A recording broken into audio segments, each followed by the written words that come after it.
Spanish Grammar Guy here on Focus 15 to help you with your Spanish grammar. And today I want to look at the difference between the use of bien and bueno, or its alternative buen. We'll explore some examples to help you fully comprehend the infamous difference between the two, because learners tend to confuse these words because they look and sound similar and have pretty similar meanings and translations into English. But bien versus bueno is easy to comprehend, I think, if we consider the grammar of them. In English, of course, there's debate about when you should use good and when you should use well. Do you feel good or do you feel well? James Brown would say he feels good. But really, James? Anyway, shouldn't you say you feel well? So Spanish learners struggle with bien versus bueno. And that's why I think we should forget about translating them directly and try to understand the grammatical differences between them.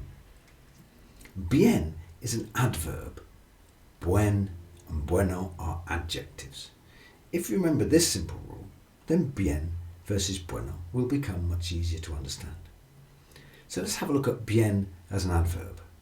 It's enough to remember that adverbs answer the questions how and to what extent.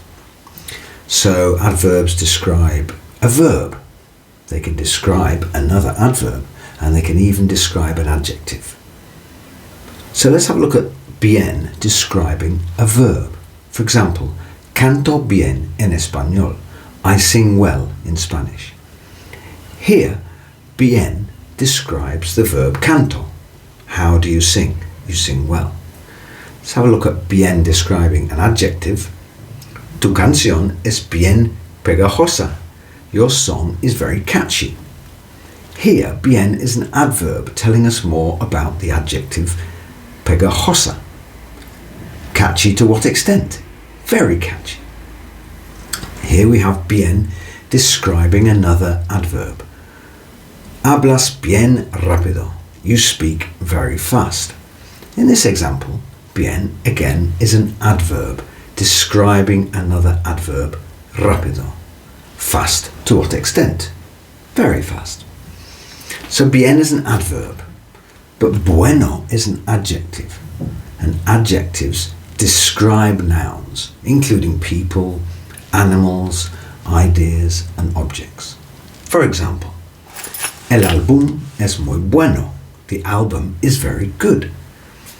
In this sentence, we are describing an object, the album.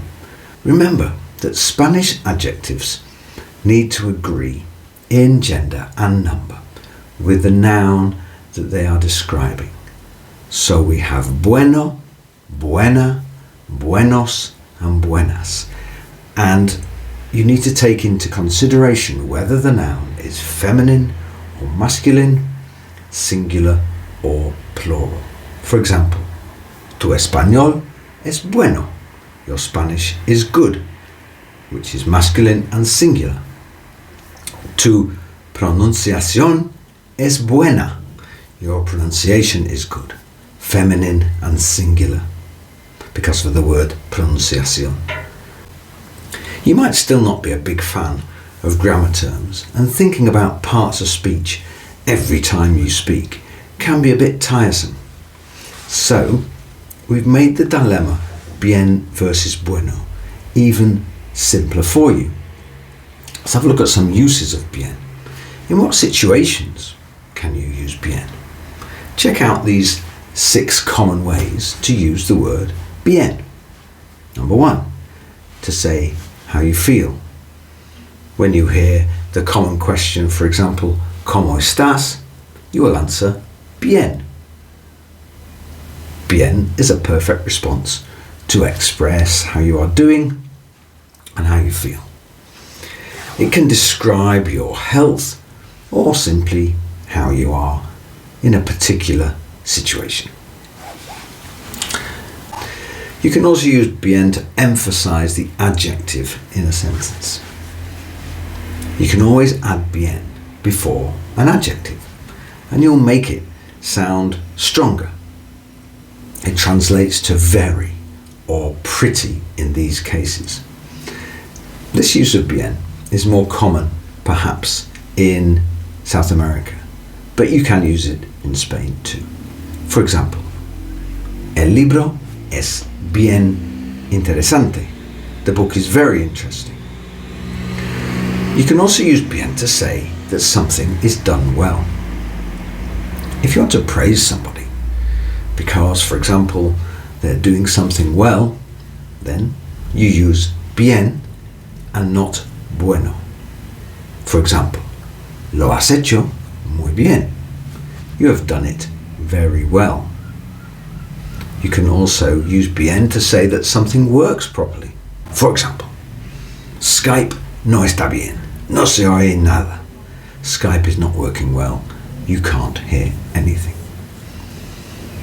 You can use bien to agree with things. In informal situations where you feel like answering okay, you can simply say está bien or simply bien.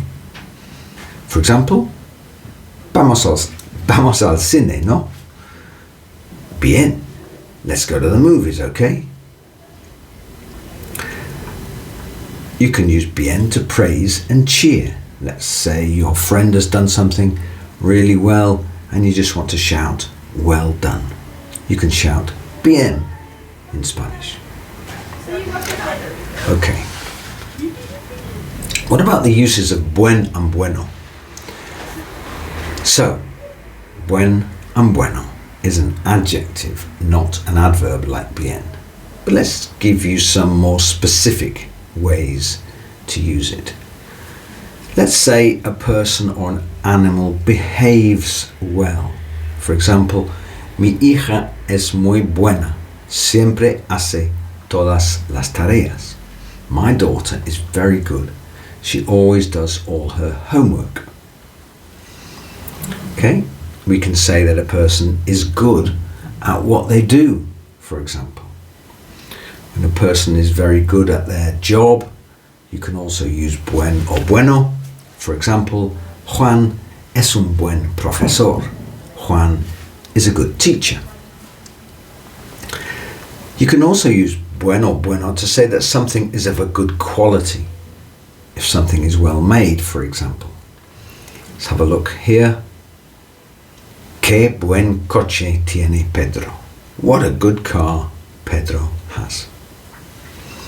You can use bueno to say that something is beneficial and good for you, good for your health, for example.